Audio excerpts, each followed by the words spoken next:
And welcome back to the Huge Boob Corner. I am your host, Peter McLean, and I just want to say thank you to everybody that's been supporting the show. And if you want to keep supporting the show, please make sure that you like, share, and subscribe because it really helps. Now, today, I have a guest that I'm extraordinarily excited about because she's somebody who I've been wanting to have on the show now for almost a year and a half minimum, but probably longer than that. But she's also somebody because there's something very special that I'm going to talk to her about that I've not had a chance to talk about with anybody yet. You'll find out soon. But would you please welcome, she is a legendary performer. She's extraordinarily beautiful, gorgeous, and busty. Would you please welcome Brittany Andrews. Yay! Woo! Nice cheering section. Exactly. Just in case you don't have the sound audio, I'll do it for myself. The applause. Exactly. Cheering for me. Hey. Yeah, right. Hey, how you doing? I'm good. I mean, it's really hot in Vegas, baby. I know. Yes, I didn't even realize how hot it was today until I was in my car and it was like 110, 100. Yeah. I was just like, damn. Well, but that's what you get when you live here, unfortunately. That is. But you know what? Actually, I love the summers here. Yeah. As hot, hot bitches belong in hot weather, baby. Yeah. True. I mean, are you from originally like a colder area? I am. Okay. I'm from Wisconsin. Oh, yeah. So I can definitely understand. Yeah, I grew up with like snow taller than me as a kid. And they're like, yeah, you got to go to school still. And you're like, but the snow is taller than me. I'm going to die That's walking ridiculous. to school. Yeah, exactly. And then is it pretty humid in Wisconsin in the summertime? It is, but I really don't mind humidity. Okay. So, yeah, because I've got a lot of sinus issues. Oh, okay. And it's good for the skin, but it is really awful to like have beautiful hair though. Yeah, the I know. hair It is a tends problem. to, The hair is a problem. And I'm not really a big sweater. Okay. However, I am now in my 50s and we're like going through that change of life. Yeah. And I've started having night sweats, which is very weird for a bitch that's never sweat her entire life.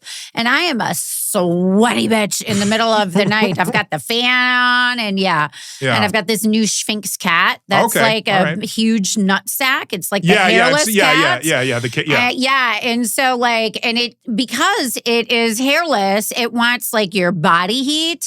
So it's like a very weird feeling having, being naked and sweating and having this hairless nut sack like on my belly. Trying to cuddle with you. And actually it really has like an armpit fetish. It's like licking my armpit and snuggling into my, interesting. Strange things still happen in my life even at this age. Yeah, it never gets boring, does it? Right. So, but I'm just really excited because I don't know if you remember because we first met at AVN in 2024. I do not. Okay. Sorry. No, it's fine. Yeah, it's I did lots of hard drugs at a very young age. And a lot of LSD primarily. Okay. Yeah, just fried like that hippocampus or whatever part of my brain. Yeah, no. Memory is not my strong suit, No worries. Pegging and blowjobs. Yay. Memory. I kind of lost the film. Okay. Actually, no. We first met at 2023's AVN, but I didn't have the show then. I'm glad then that I didn't say I remember at 2024 and it was the first time. This was like a trick question, right? No, because I just thought... You're like, no, bitch, actually it's 2023. You lie. No, 2024 was when I had the show and when I actually did approach you, and that's when the whole process to try to get you on the show started. Oh. But... Shimmity Jeepers, has it been difficult? No, it's just a matter of getting the right timing. Scheduling is always the thing. It is. It's hard. So, but anyway, so I wanted to start because, you've had such an amazing career. You still have an amazing career. Yeah. And, no one is more surprised than me. Really? Yeah, dude. You didn't think you'd be I started in this business in 1991, and the last thing I thought would be 35 years later, people would still be paying to see this pussy, right?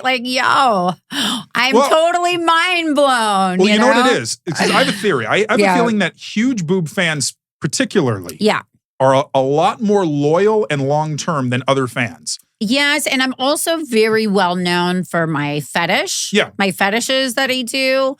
And they're also very loyal. So I think anytime you kind of rein over certain niches, that definitely helps with longevity. Yeah. And of course, back in my youths, I did all of the score boob cruises. Yep. And that's what I wanted to talk to you about. Later on. I want to save it. That's going to be a whole thing. Sorry. I'm going fast forward, rewind. Because you are the first person I've had on the show that was on one of those. Oh, I wasn't on just one I know. You of were on them. a few of them. I was on like almost all of them, I think. Yeah. So I definitely, because that's something. Of course, I don't really remember my 20s, that entire decade. Yeah. Or my 30s. Once again, the memory is very bad. It's okay. So you started in 1991, and how did you get started?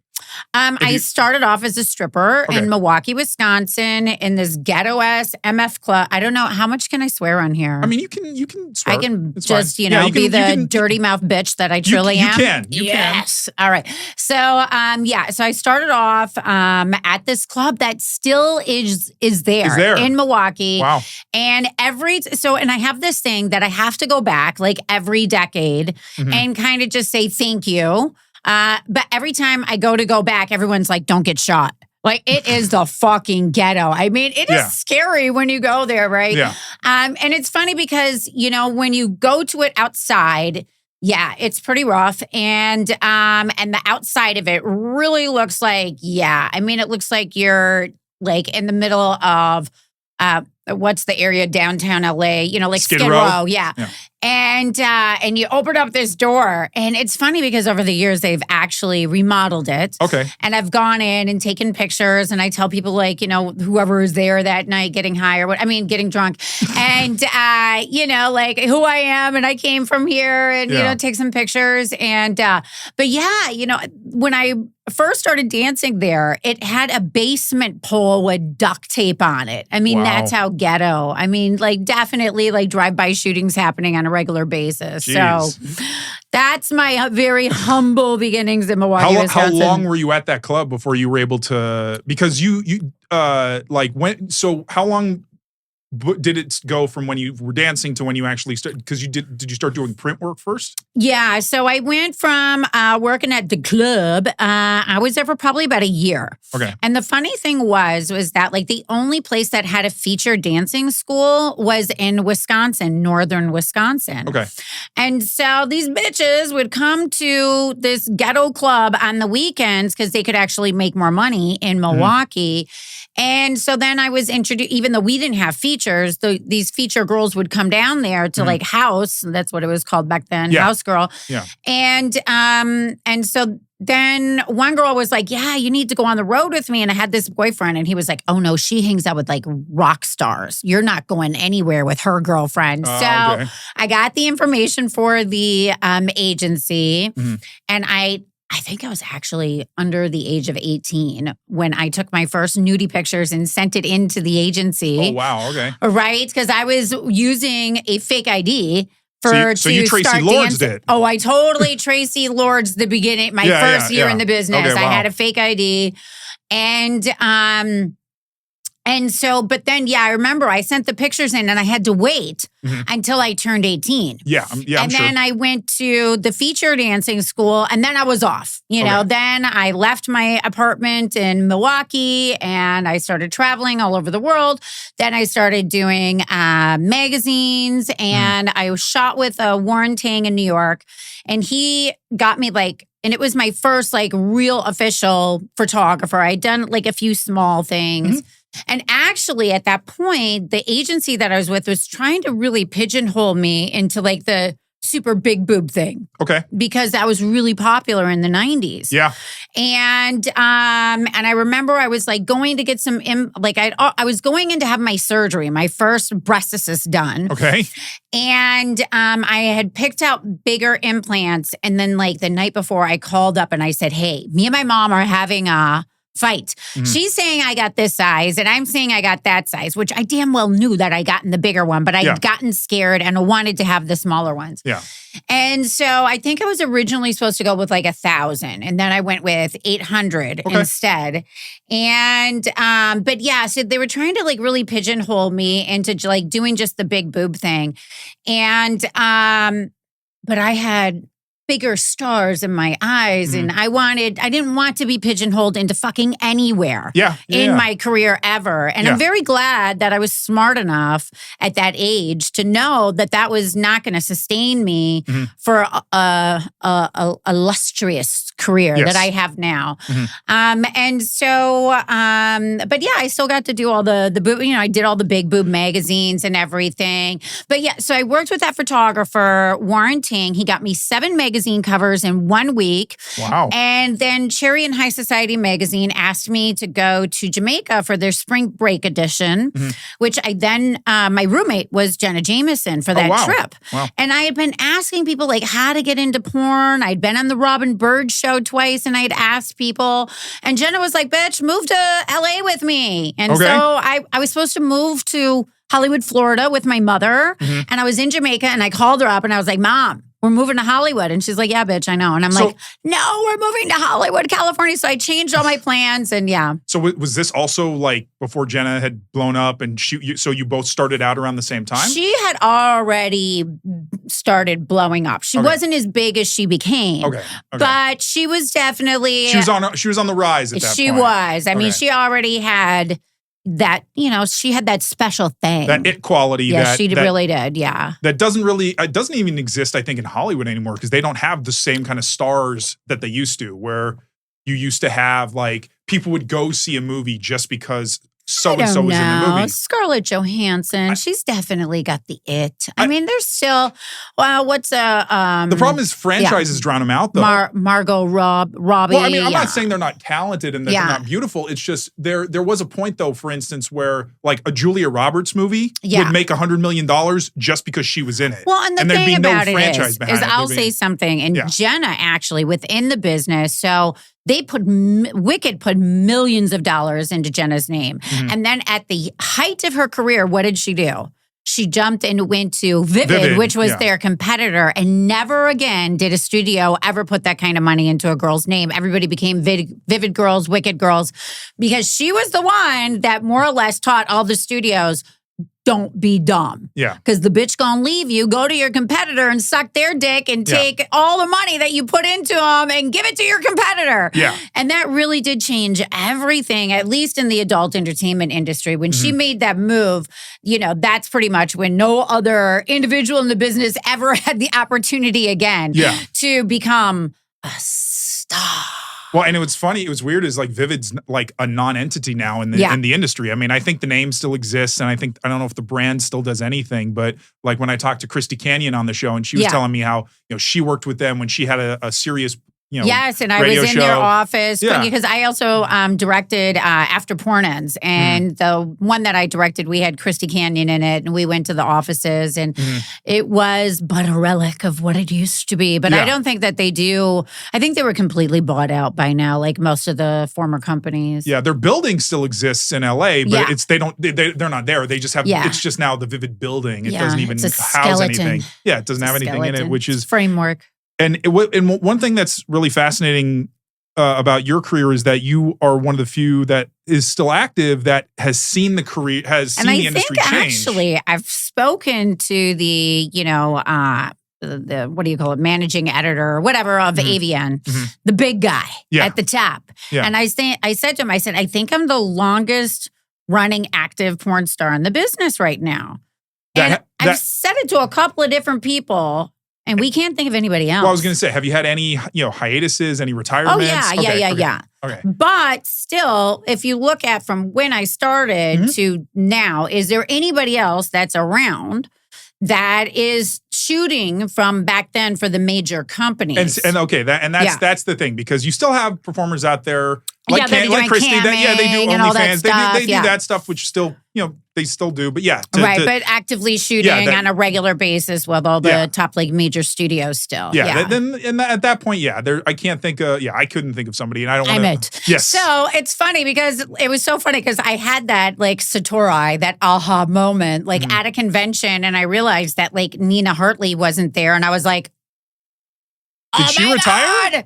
Yeah, I haven't seen her since COVID. Yeah. All right. So I was like, oh my God, am I the longest running standing active bitch up in the room? I'm like, fuck, I'm next. I'm no Nina Hartley. Don't let me compare myself to her. But I mean, I'm kind of like grab the heels from her, the torch or whatever, right? Yeah. There's still, and that's the thing is for an industry that really just, and I think, I mean, people think Hollywood, spits people out quickly. I feel like the adult industry, goes through people way faster. And they have like no respect for the legends in this business. Yeah. It's sad because, I'm an old school raver from the 90s, right? And, so, they have the whole EDC Insomniac here in Vegas. And, and I'm from that group of LA club kids in OC.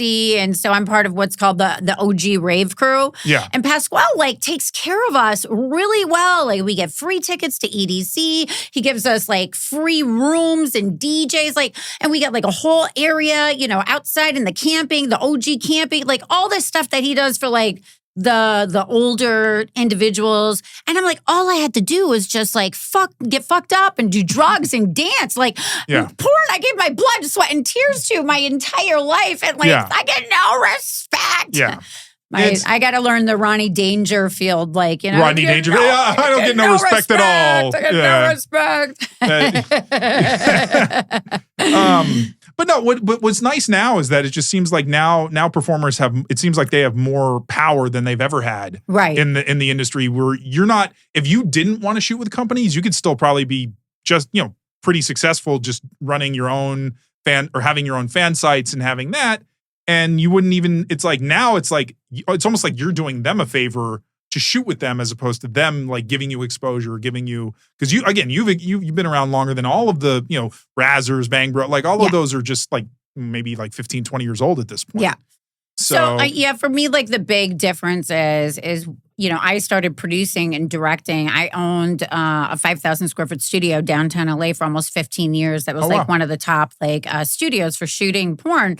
And so I started literally producing, I think when I was 23. I opened up the studio at that time and I was, developing my own series. And at that time, and that's kind of how I got the name, the Pioneer of Pegging, was because I was the first woman to bring to film, woman or man, because at that time, the word pegging didn't even exist, right? It was just called female to male strap-on. Okay. And the only time you would really see that was more in these dungeon scenarios. Yeah. So I actually made it a film, a storyline. A little more mainstream. Yeah, a lot more mainstream, right? And so so that's how I kind of got the title of Pioneer of Pegging. Obviously, I didn't come up with it, but I was the first one to bring it to film, in a storyline fashion.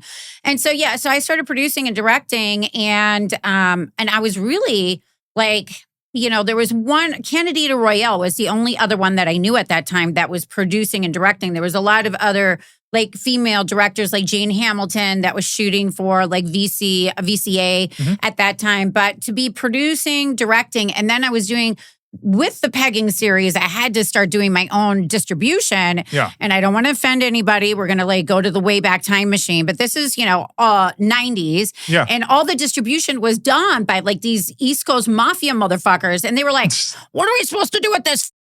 And I'm like, yo, that's not what it is. It's supposed to be female empowerment. Of course, men would take it over later on. But at that time, I was pioneering something that didn't really have a market for it yet. And so I had to do distribution as well. And so that's what everybody is doing now. They're producing, directing, distributing, right? But back then, I had to really fight to get a seat, to get anybody to even talk to me because I was a female. Yeah. They were like, bitch, sit the fuck down and be cute, right? Yeah. It was so fucking hard to even be seen or heard or to be taken seriously. Where now, if you don't produce, direct, and distribute, that's what a content creator is. You're not going to be successful at all. So, to me, that's the big difference is I had to fight to have my space. Yeah. Where now it's expected. So it's a really big difference for someone like myself that came from when you didn't even get an opportunity to really do it, I was one of the only ones that was doing it, to now you're expected to. Well, and you also were able to see that transition of it being a solely male run and dominated industry to being something that's a little more probably just, I don't know if it's more egalitarian now or just the idea that because the power dynamic has shifted from producers, directors, companies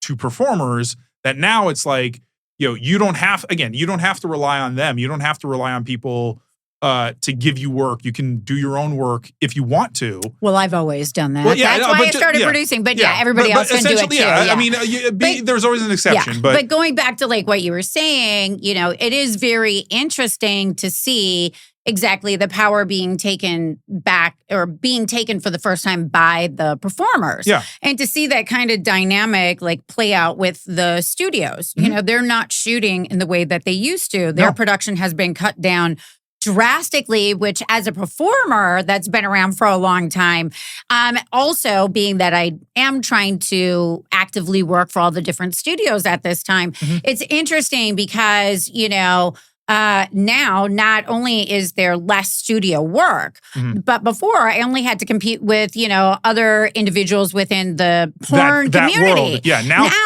it's every content creator from YouTube to OnlyFans TV to Instagram. Like everybody's a freaking spicy content creator across the world. And so the competition is much higher and the work is much smaller. And it's definitely more like difficult to navigate getting these bookings than it ever has been before. And, and it can kind of play some tricks on your mind. I'm sure. Because what's unfortunate for me is I can't but look through the lens of my own experience in life, right? Of course, yeah, that's all we can do. Yeah, and sometimes I'm like, bitch, this is like, can I pick up a different lens, right? Like, I need to look at this from a completely different lens because things do change like so much. But how old are you? I'm 40. 40. Yeah. So, I mean, like, as you get older, like sometimes I wish I didn't have like these kind of perspectives, kind of the baggage that it brings with me, because you see some of these young people that don't have any of that and they just like flourish because they got just this beautiful new fuzzy pink rose sunglass, right? Like a perspective. And I'm like, It's like if you can start out on a platform like Twitch, just be cute enough and then, play whatever video game, get a big enough following there. Exactly. Start an OnlyFans and then start making millions of dollars a year. I'm like, do you know how much cock I've had to suck in my life? But this is not fair. And that's I mean, that's the unfortunate thing that I imagine. So I guess there are some, like, it is bittersweet in a way because you came from an industry that was very different and you could understand that back then. Very hard. You had to earn, you basically had to earn every inch that you got in that business. Exactly. All the success you had to earn by your blood, sweat, and tears. Yes. And now it just seems like, shoot, let me get a fat ass and I'll be Instagram famous. It's like, it's whatever. You do. But you know what though? At the end of the day, I might have this extra baggage, but I also am very happy for those that don't have to work as hard as I did. Like I'm, go for you, girl. Like that is a good thing. I'm happy that you don't have to work as hard or have like the same kind of, obstacles challenges that I did. And, and I'm always trying to find ways as an older biatch in the business that is kind of like a mama bear. Well, that's what I was going to say. You're in a mentor role. Yeah, exactly. How can I, I work with like Pineapple Support and I do some seminars and different things like that. And I try to do like different podcasts that are about like business for other content creators. Yeah. And I probably see myself going in that direction. And even I was getting my nails done the other day and it was this beautiful young girl. I couldn't stop staring at her. I mean, she was that gorgeous. And I was like, girl, what are you doing in your life? She's like, I'm moving to LA and I'm starting modeling. Mama Bear I spent like a half hour, even though she's doing regular modeling, it's all the same shit. I was going to say, I'm sure that there's a lot of crossover in terms of the way. There so is. Like dealing with agencies, dealing with parties, dealing with photographers. Like she got into a fight with the makeup artist and I was like, oh, don't ever get in a fight. I was like, you know what you do? I'm like, you don't ever get in a fight with the makeup artist because that makeup artist is probably sucking the dick of the photographer and they're besties. He's booking the makeup artist every day. The makeup artist is going to be like, that bitch is difficult. I'm like, you know what you do? You bring all your own makeup. You scoot into the bathroom. You fix it to make yourself comfortable. Don't tell anybody you changed anything. Yeah. And then you say, I loved your makeup. And she was like, really? I was like, yes, bitch. Yes. And so, I love providing even though that seems like kind of ridiculous, like that might really help her career from her like not getting blacklisted from the next 5 best photographers or whatever, you know? Like that's the kind of like experience that I love sharing. And she listened to everything. Like she was really like sometimes, you know, I don't want to be that bitch that's like giving information, like soliciting, that's not wanting, nobody wants to hear it. Like I will hound bitches about like paying their taxes and like, you know, bookkeeping. I love that, but they don't like it all the time. But you know what? I kind of am kind of aggressive with that still because I've seen too many women in this industry go to jail over taxes and lose everything. Wow, yeah. But yeah, it's nice when you get somebody that's young that actually like really enjoys hearing what you have to say, and you can hear that, you can see that they're digesting it. Yeah. Well, and and when you can tell, like, is it because I assume that you enjoy trying to guide younger women to be in a good place. I do. Because I had such a difficult and hard time and challenges. And yes, if I can in any kind of way help them. And, you know, and there's a ton of ladies that will be like, oh, yeah. I was there. I WhatsApped her day and night for, you know, da-da-da.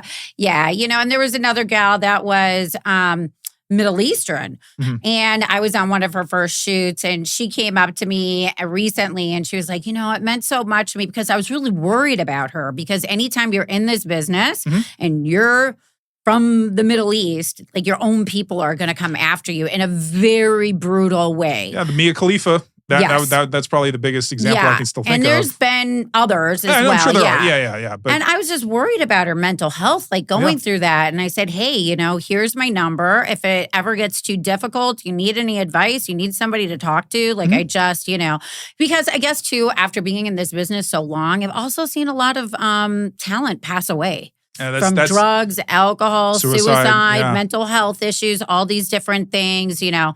So yeah, of course, like my heart breaks for the amount of individuals that I've seen pass away over time. And if there is something that I can do just to make things a little fluffier, you know, like squeezing boobs. Like, Sherman. Well, huge boobs are always a great form of therapy. And, exactly. And as far as I can squeeze the boobs. Yeah. Squeeze mommy's boobs. Yes. But yeah, so because I wanted to talk a little bit about the fact that, because again, you're one of the few guests I've had on, like Kayla Cleavage, that did feature dancing. Because I don't even know if feature dancing exists I don't anymore, think, not the same way. I think everybody like comes in through webcam now. Where in my era, everybody came in through feature. Yeah, exactly. And you just, that was your way of touring. You went to different clubs. Yes, and I like literally started off on the Greyhound, staying at like hotels that were like $100 a week. Yeah, wow. It was rough, man. I think I was doing 28 freaking shows a week. Yeah, for like $1,100 or something. Yeah, it was called, what was it called? I was called a creature feature when I first started. Why were you called that? What was Because that was what you were called when you were like at the lower bottom totem pole. Okay. It was like old bitches coming out and new bitches coming in, right? Okay. Did you have any favorite like clubs or cities that when you would go to that it would always be fun or the people would always be great and it was just a great time? I don't know about that, but I know the one that I that was really creepy. Okay. All right. And that one was, I think it was in Grand Rapids, Michigan, called the Red Barn. Right? And so I feature danced there like 3 freaking times. And this place was a trip because you wouldn't stay at a hotel. You would literally, so it was like an adult movie theater. Yeah, okay. Right? And they would have you stay in this like room that was like behind the screen. Right? And so everyone's like jerking off, like, you know, watching the porn films. Yeah.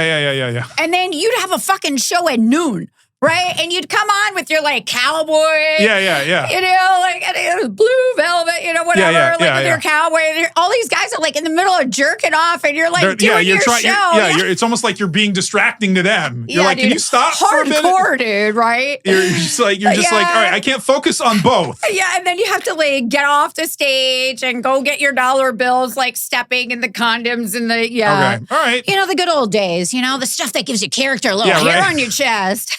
I was going to say, I mean, I imagine these webcam models don't know what they were missing out on. They get the comfort of their own home, and they don't have to worry about all of that stuff. And you had to go to all these different types of You didn't know what was going to happen from night to night. You didn't. It was before cell phones. Yeah. And I had some situations with like managers and that were not very cool.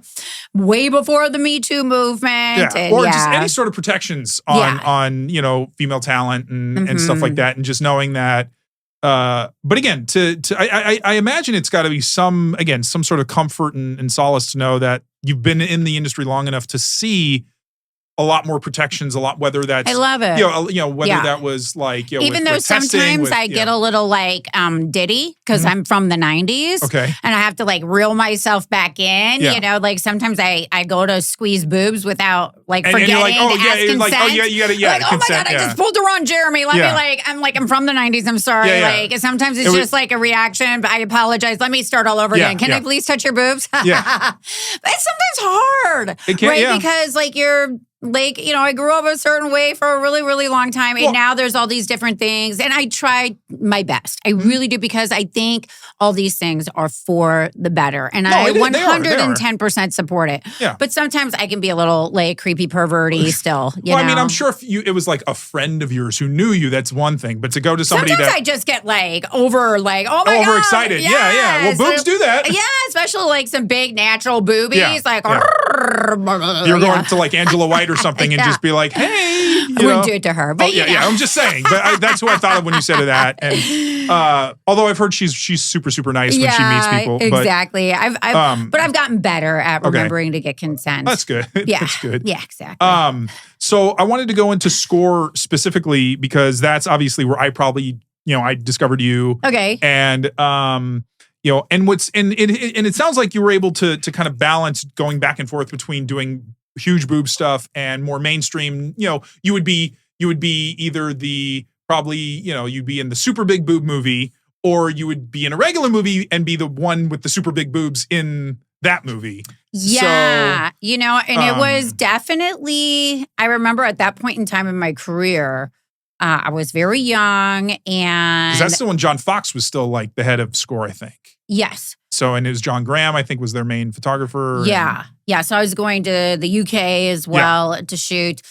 But but it wasn't only just score. I mean, there was all those different magazines and the gigs and all that stuff. And, when I was going on like a regular, like Hollywood go-sees for, I was in a couple of, I was in over a handful of like regular movies. I did one with William Dafoe when I was like 21. Wow. And so I was doing like regular movies. I was trying to do like Playboy stuff. I was doing softcore stuff.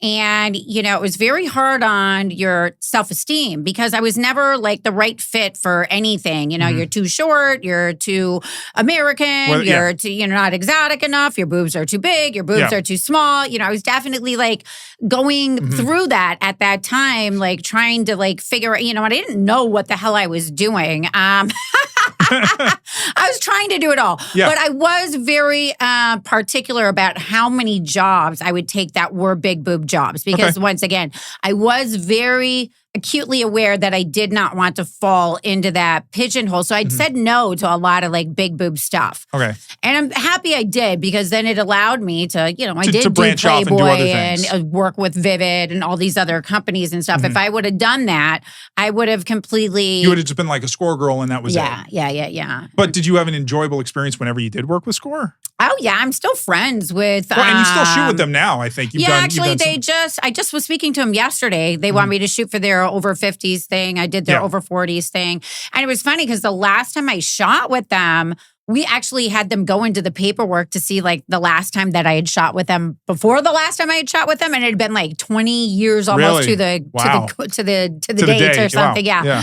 So, but I'm still friends with one of their photographers in the UK. We send like funny jokes to each other. But I had like I think it was like my 21st birthday on the first boob cruise. Really? Yeah. And so that was kind of interesting because, it was like, I was so fucking young and dumb, right? So I had all these men like bought me like a tennis bracelet. I really wish that Shira 7 had been around back in my like early 20s because I didn't have any idea how to use what God had given me. Yeah. And so, but I had a really great time, Yeah, I mean, you're out in the middle of the Caribbean. Well, so I was gonna. So yeah. So the boob cruise itself, then specifically, because that was something that only Score did. No other big boob company tried.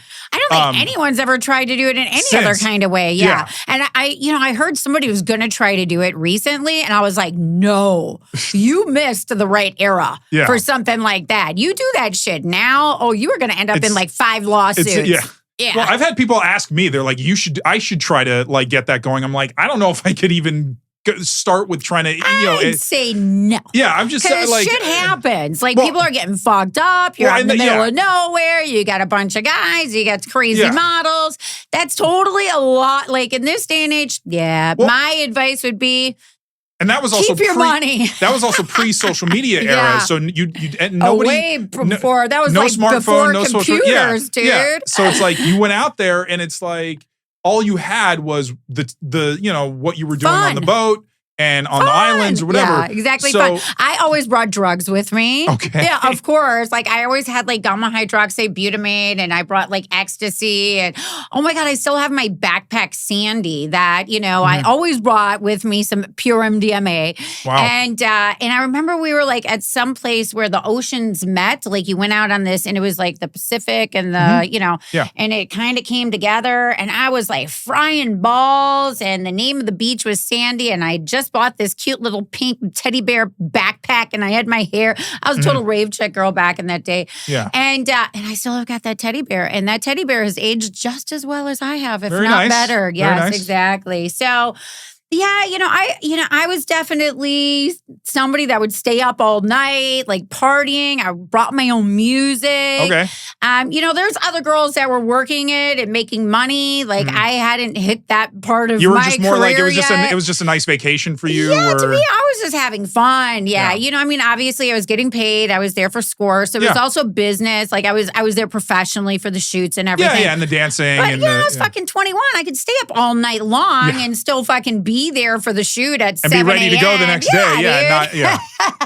Well, so because I think because the first one was 94, that only had 5 on there though, and so the next one was 95. Was that the first one you were on? Was the 95 one? I think so. Because there was 95, 97, 98, and then 2000. Okay. So the first one had Tawny Peaks, Danny Ash, Europe Deshawn, Chloe Vevrier, and Tracy Tops, I think, were the original 5. Okay. So yeah, I know the boob guys know. We know that stuff. So. I've got so many pictures, like candid, like stuff that wasn't published, right? Just like guys that were on the boob cruise, like gave me photo albums of pictures. Really? Yeah. Well, so if you've got any fans that would like to purchase some of these from me, let me know. Just hit me up on one of my fan platforms or my clip platforms, and I'd be happy to sign those and sell them to you because I got tons. And I still have got the calendar that I was in for them. It's like a big calendar. So I sell those on my fan platforms too, or I give them as part of like mystery gifts or whatever. I'm trying to think. But the main thing is the Score calendar I've got and then just tons of pictures. Yeah. Well, and so like when you were there, I mean, I'm curious what the vibe was like in terms of, because you have so many of these, so many models close together. Did everybody usually kind of get along, or were there usually like some people that there were issues with? Once again, I feel like it's very much everybody's own perspective, right? Okay. All right. Like I was a party girl, and I'm kind of like they have like girls and guys. I'm kind of like a girls guy. Okay. Like I've always had a ton of dude friends, and like a lot of my guy friends look at me like a guy. Yeah. Right? And so I hung out with all the guys that night. So you would just be partying with them and having a good time with them. I didn't get in any drama. I wasn't trying to make, any side hustle money kind of things. Yeah. So I never got to I was just there partying. I mean, dancing and having fun and doing my shoots, being professional, establishing my relationship with Score. I'm looking fabulous. You would make all these custom outfits and everything for it. And Yeah, So did they? I got along with everybody just fine. Well, yeah. And when they were. But one last thing, but I can't say what everybody else's experience was. True. That was mine. Well, and I mean, here's the thing is, at this point, you're probably the only person I'll ever have on the show, except for maybe one or two others. You know Minka's in Vegas. I know she is too, and I'd love to have her on the show. I just don't know if she'd want to be on the show. I mean, I'd like to have her on someday, but one day I'm here at the car wash getting my car washed, and out of nowhere I hear, Brittany! And I'm like, Minka? Wow. And her son is actually in the porn business now. Oh, wow. Oh, yeah. I fucked her son. And it was so funny because, I had that conversation of, yeah, tell your mom I said hi. Yeah, right. Yeah, afterwards. I got a whole interview with me and him talking about how, kind of awkward that is. But he's a good kid. He's a good kid, yeah. Okay. Well, and it's just because, people look at, because, the Boob Cruise is such an interesting, again, as you said, a thing of its time. Yeah. Where you couldn't really do it, at least not in the same way. No. And I don't even know if those kinds of boat or those kind of yachts you can actually rent anymore. Yeah, because the barefoot yacht that we were in, that's what it was called, Barefoot Cruises. Mm-hmm. That was the first one, at least. Yeah. And again, it just seemed like you actually were disconnected. Like you didn't have any connection. Yeah, there wasn't social media and everything. Yeah, you were all present there. So everything back home was just back home. You had nothing kind of diverting that.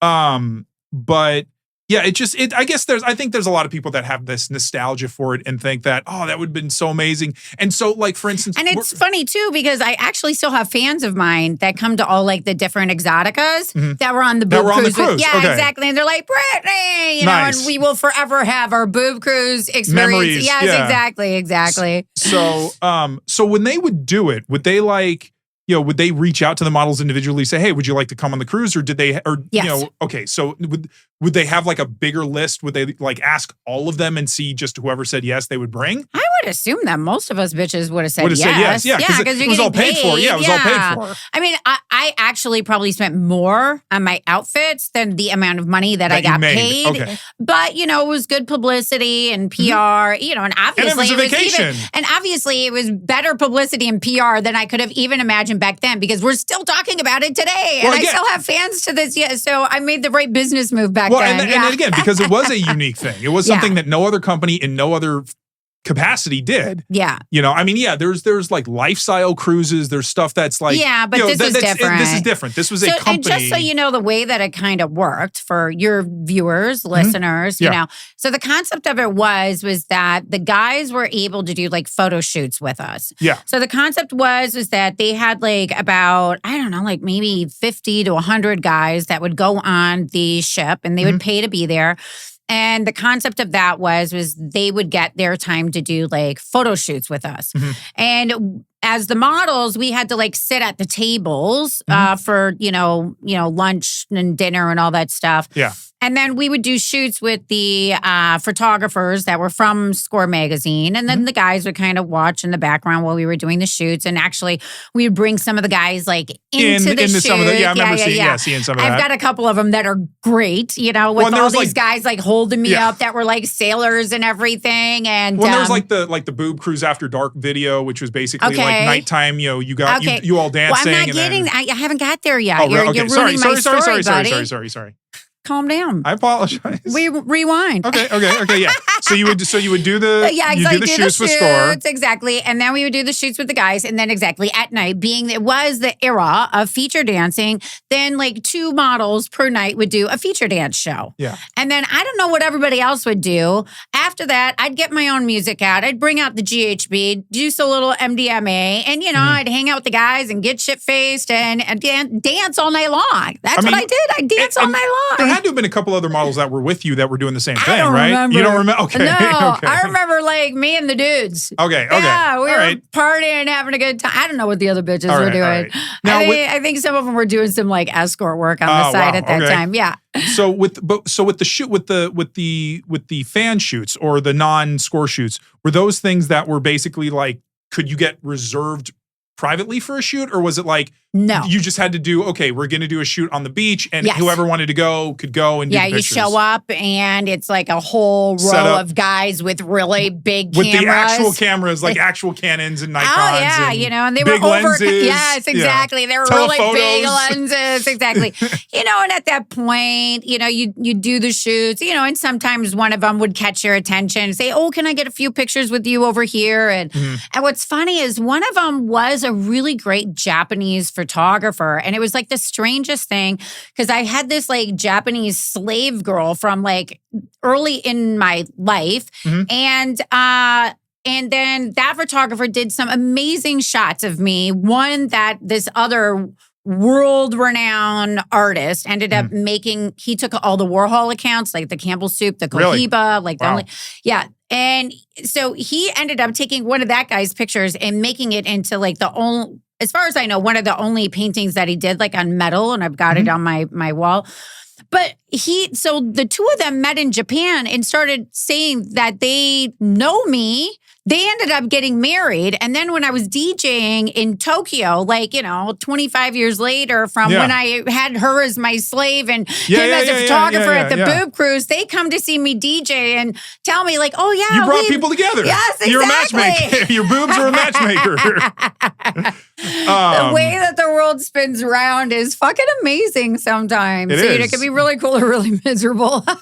So the roller coaster is real, man. It is. Well, and I mean, it's great that you have those experiences. And again, you have these experiences now that are completely unique. Right. From so many other people that again, because you can't really do it again. Yeah. So just like you can't really do like, Battle of the Network Stars back in like you can't really do that kind of stuff anymore. Exactly. So the memories of that kind of stuff, it's like, well, I was just watching me on the Howard Stern show because I'm doing a remake of The Fanny. I don't know so I was nominated for Best Actress back in the 90s. It was a parody of The Nanny. Okay. And so now I'm doing a remake of it with Ariel Demure. Ariel Demure, let me say her name correctly. Yeah.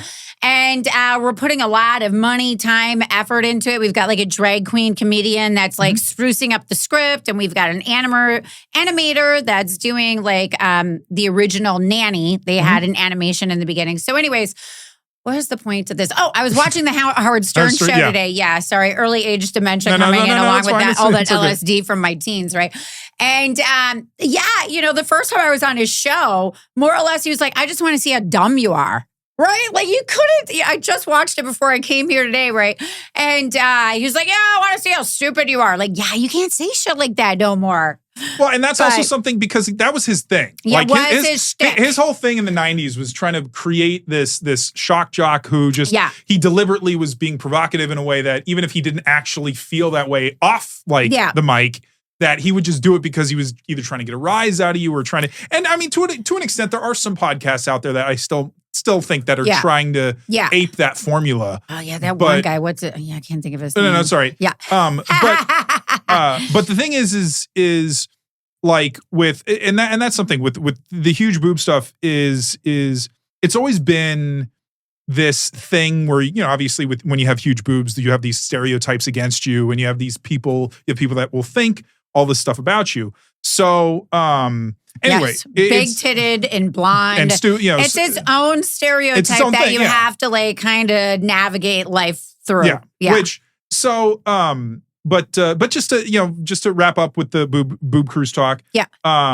So like, is that something that was probably one of your favorite things that you did back then in terms of just as far as experiences? Because it's funny because I'd say I think it was like formative. I think that's like probably it came at the right time in your life. Yeah, exactly. Like I had a gig in Guam when I was 19 for like 6 months. And that really kind of changed my perspective on the world. And I feel as though that the boob cruise when I was 21, that first one was very formative. Okay. I had the birthday and I kind of remember it being as like a special time as I was growing up and as I was seeing things in the world and everything. So, yeah. Well, it sounds like you've got these, I mean, for the memories that you did retain from that time, that you have a good amount of memories from the cruises. I just don't remember any of my best sex. Like, God, why did I have to forget stuff you all forget. of that? That's the stuff you forgot. Well, at least that's stuff you can create new memories from. You can't go on another boob cruise probably ever again. I can't do that amount of drugs to have that kind of great of sex anymore. But, I mean, that time has passed too, dude. So, well, I mean, hopefully you still have it. That's it's different, but hopefully it's still good and great in its own way now. Yeah, but that's funny. But yeah, so I wanted to I always like to finish up, even though we could probably talk about a lot of different more things because want to get to the boobs, specifically. Let's talk about the tits, baby. Because that's what the show is let's around. talk about the tits. So you already mentioned though that so how many procedures have you had? All right, so I kind of have to go through all of them to give you the honest truth. Sure. So the first one I had done when I was 19, which was the 800, which I think they popped them up to 850. So I had 850, and then I think at around 28, I had them reduced to 500, which I think they then did like 550. And then 2020, I decided to get them done again because I'd had them for like 17 years or something. And you need to do a change up. Well, usually. I was worried they were going to rupture because I knew like Janine Lindemuller had an issue with that. Francesca Lay had an issue with that. So like a bunch of models that I knew around me that were old bitches like myself. Well, Jameson, I think, took hers out. Well, before the rupture, but I knew a bunch of ladies that didn't, and they ruptured, and it was like a nightmare. And I was like, okay, so I shouldn't have done it in 2020. I should have waited till 2021 because it was a bit of a nightmare for me. I'm sure. So I ended up having necrosis of my nipple. Wow. And I ended up having to take a pair of scissors and bend over and cut my motherfucking nipple off and like watch that bitch roll on my bathroom floor, pick it up and put it in my garbage. Wow. That is crazy. Yeah. If you were like jerking off or anything, I'm sorry for that. No, fast forward. It's fine. But this is the shit that happens. This is the truth, the brutal truth.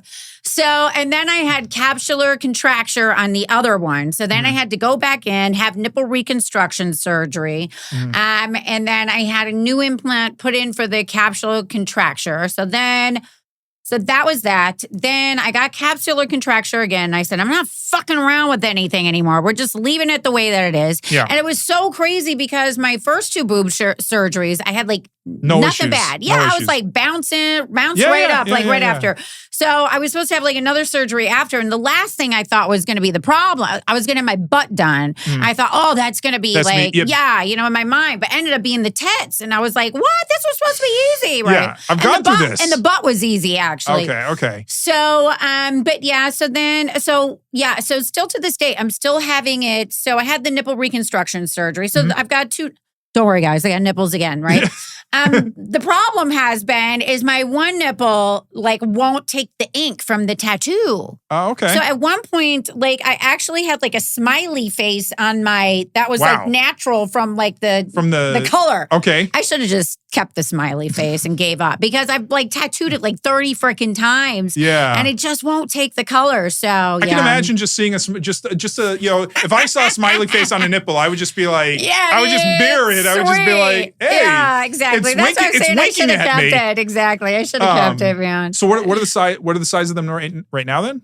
I think I went back to like 850 again. Okay. Yeah. So you were never interested though because of going into the super size. You wanted them big, but you didn't want them too big. So it's funny because when I went to have that surgery, me and Jocelyn James went to get our boobs done, and as you know, she got them really huge. Big. Yeah. Have you had her on the show? She's in Vegas. I really want to have her on the show. I've reached out to her, and hopefully, I'll get a response. But obviously, it's But I know I would. Tell I would her that definitely I was on the show. Oh yeah, well, me and her friends. I was going to say, if you want to give a referral, that might help. Well, obviously, we're friends if we went and got our titties together, right? True. So you have a connection. She went first, right? If any women out here, if you're going with your girlfriend, make sure you're the first surgery of the day.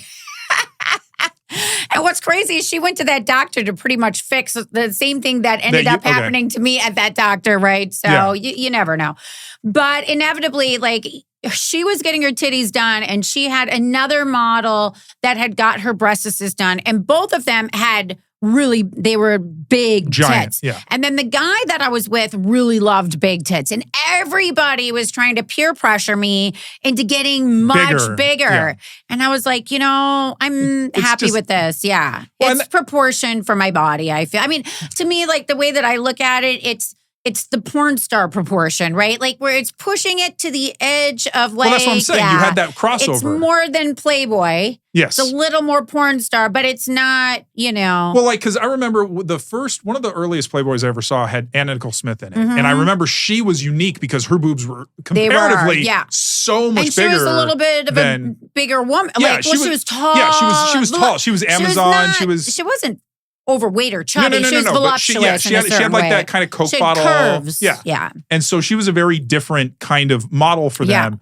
And I think hers were like double D's or something like that. So they weren't super big, but for me, being as young as I was when I first saw her, I was blown away. I was blown away. Yes. But it must have been interesting because, like being on the cruise, and because that was probably the only time where you were around women that had, when you had like Tracy Tops and Minka and Busty Dusty. We would get booked for feature dancing gigs together. I remember one time we were like in Pittsburgh or some shit, and they had like 4 of us bitches, right? Mm-hmm. And then we all were traveling, feature dancing in freaking soccer mom minivans. Yeah. And we all go to Denny's after the gig, right? In our minivans with, a bunch of big tittied bitches all like at 2 a.m. in the morning in our soccer mom minivans going to Denny's. Yeah, that's a memory. That was pretty funny. Yeah, because it was so rare that we did get an opportunity to work together because usually you're booked by yourself. Yeah. Well, and the fact that you were getting jobs that all these other performers weren't. Like Busty Dusty couldn't have probably done like I think she did one movie with a Russ Meyer movie towards the end of his life. Oh, Russ Meyer's so cool. Yeah. Yeah. But like with Pandora Peaks and stuff like that, when they were more feature dancers, that was their whole thing. Yeah. Whereas they didn't do hardcore. They didn't do stuff like that. So Score was kind of it seemed like, or the big boob stuff was their only thing. Yeah. But luckily, so when you were younger, you didn't have that because it sounded more like the peer pressure more when you were younger, or you've always had it? Okay. Yeah, I've always had the peer pressure to go bigger. Has it been from fans too, or has it been more just from? Not as much my fans. Okay. I feel like. I mean, I feel like your fans like you the way you are. I definitely get like, and I love it where some fans will, AI your pictures to give you the big titties, and they'll make them bigger. They make them a lot bigger. Yeah. And I mean, bless, right? I got a ton of friends that have extreme plastic surgery, and I love that for them, right? But I've always been very business conscious of my brand and all the different things that I was doing, and just like I've never gotten tattoos either. Yeah, right. I don't have one tattoo on my body. That's got to be something that's really interesting because nowadays, it's so rare. You don't. But and one of the things I wanted to tell you is because what I think is so great about you is that I'll look at you from like the boob cruises 30 years ago, and I'll look at you now, and I'll still see you still look like you. I did have a lot of plastic surgery recently. It's settling. Please be kind. There's two types. You can do certain surgery is I think meant to retain how you look. Yes. And preserve how you look as opposed to completely changing how you look. Yeah. So like I have to imagine that when people see you, they know exactly they don't not know who you are if they're a fan of yours already. Yeah. Like there are some and models. If they don't recognize me, they hear this god awful voice of mine. Like I've been recognized by my voice more in my life than my looks. It's awful, and I know it, but it's mine. It's good for radio. Yeah. So what would you say then your favorite thing about having huge boobs has been throughout your entire life? The return on my investment. The ROI. The ROI. Like the best, like I've got a shit ton of money into Bitcoin and Ethereum. Yeah. But so far, the boobs have brought the best. They never disappoint. They don't, and it's like gold in a way. They always have inherent value. No rug pull, exactly. So it's funny too because, obviously we were talking about plastic surgery, and yes, you continue to keep getting getting it in this business. And I think all of us kind of get slightly addicted to it as well. And just for like touch-ups and stuff. Yeah, exactly. And so it was funny because I was like getting loans from this one like online credit union or something. And they were like, we keep noticing that you're, stating that it's for medical. Are you like dying? Are you okay? And I was like, yes, I'm dying from aging, right? I'm like, it's happening. It's happening. You're going to like get a lot of money out of me. It happens like every, and I said, but, all the plastic surgery I do, I keep getting a great return on my investment. So keep giving me the money. And they agreed with me. So they kept on giving me loans. Well, and what's also great is that because huge boob and MILFs have always kind of gone together.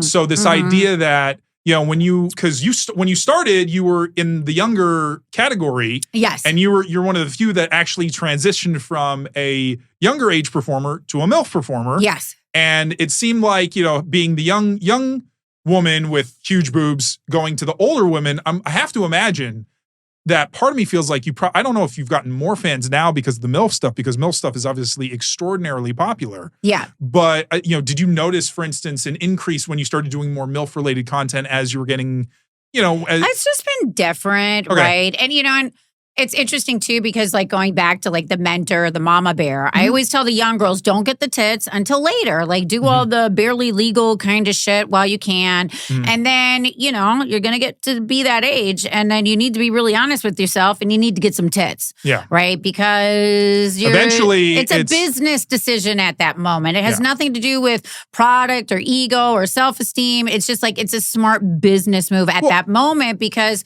like you said, boobs and MILF like fit together. Because that goes with the fantasy. It does. The idea, the older woman with the huge mom boobs breastfeeds. Yeah, exactly. Right? Like, if we're not like saying it in a conscious level, but there's that subconscious like love and comfort from Mistress Mommy that, nobody will ever love me like Mommy does, Well, and that's the thing. Well, and the thing that how you look at women that just, you again, as you said, they have this nurturingness, and boobs are very nurturing. Yeah, I think, they are, yes. In regards to how you see them, when you cuddle them, when you smother them. And there's, like I said, I think there's a lot of subconscious stuff that goes on. A lot of Oedipal stuff there. And I think just like the world is difficult, and you know what? Boobs make it better. Boobs are soft. Boobs make it so much better. Boobs make life softer, and we all need a little softness in this hard world, right? Yeah. So don't like always smack me in the face with your dick. Try to find a soft way to do it. I need a little softness in my world too.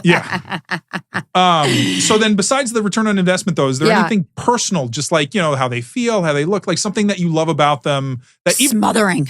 Okay. Because, I'm also a dominatrix. I won won like dominatrix of the year like 4 years in a row. I was going to say, I want to have you back on the show eventually so we can talk about some of these other things that you've had in your But yes, life. I love dominating men, and I love smothering men with my big tits to where they can't breathe. Because if you're gonna die, bitch, that's the way to go. Being smothered in between my tits. Yeah, just in the face when there's like. When they're, it's like, what happened to him? It's like, well, he went to his happy place, and that's what he's saying. And you know what else I love is my tits are so like the bestest, I feel personally, for boob fucking, for titty fucking. Really? Yeah, because you know what? They're really soft, and they're like the right size that I can kind of there's because you can actually see it still. Yeah, exactly. Some of them when they're so big, when they're so big, they get lost. I just feel like mine are like the right size and squishable and all the like I really I have really good tits to titty fuck. So and I'm pretty proud of that. Nice. Well, and is that gotta something? Count your blessings in life, and that's one of them right there. Well, the fact that huge boobs have so many applications to them. Good fun bags, man. That's why they're fun. Yep. They are the most fun body part, I think. On any, I like the man's butthole myself, but like you said, that's personal a different preference. Conversation. Yes. Yeah, exactly. I'll have to have our personal preferences. Yeah. But as far as just just, between looks and function and just playfulness. Yeah. The way the boobs bounce, the way that they do all that stuff. Yes, yes. They're quite mesmerizing. And I feel like social media has made them even more like a GIF, a GIF with bouncing boobs on slow. Or you see ones where I love the memes where it'll show like a smaller breasted woman next to a larger breasted one, and it'll say like, you know, bread and garlic bread and stuff that tries to show like the bigger boobs or the better looking, or like they'll show an old picture of like, I think it's Sophia Loren and Jane Mansfield, where Sophia Loren's looking at Mansfield's boobs like, damn, you know, bitch. like, and this was back in like the 50s or 60s when that wasn't that huge. Yes. But just the idea that you boobs, know, I love like working with like the barely legal girls that don't have any of the breastises yet. I like the juxtaposition and like allow them to be in their youth when they're in their play youth. That. Exactly. Because then once you get the huge boobs, then that automatic, because I've had so many guests on now that were like, they were in their, you know, mid to late 20s and they were getting MILF roles because they had the boobs. They didn't get to like really experience utilize all the different phases of they didn't get to longevity. grow. That's like I still haven't done a gangbang yet. You know? Yeah. So, I mean, I've done reverse gangbangs and I did the world's largest, most extravagant foot job gangbang. Interesting. So, yeah, like I think that's the last card. I just did my first blow bang. Okay. That's coming out this Friday as part of MILF Quest #2 for Brazzers. Yeah, I saw that you were a part and of I got a reverse gangbang coming out like on my fan platforms the same day with Male Performer of the Year, Vince Carter. It's got D. Williams in it and a couple of other people. So D. Williams is another one I'd like to have on the show at some point. Yeah, she's in Vegas too. She's not on social media very often though. I haven't seen her very active. So I've tried. I don't know what the best way to reach out to her at this point would be because I've always reached out pretty much to everybody through, you know, like Twitter or Instagram or something. Yeah. So, or going to conventions and meeting people in person. That's usually a good way too. But then it's so hard to get kind of lost in the sauce as well. And I get it, you know. Yeah. But anyway, though, but Brittany, you know, I'd love to keep talking to you, but hopefully, you want to come back on the show again. I would love to. Let's talk boobs, baby. More stuff. So, but you were an amazing guest. Thank you, Sugar Plum. I hope you had a fun time. I did have a good time. Thank you. You're welcome. And to all of you out there in Huge Boob Land, we will see you next time. Boobs. Bye.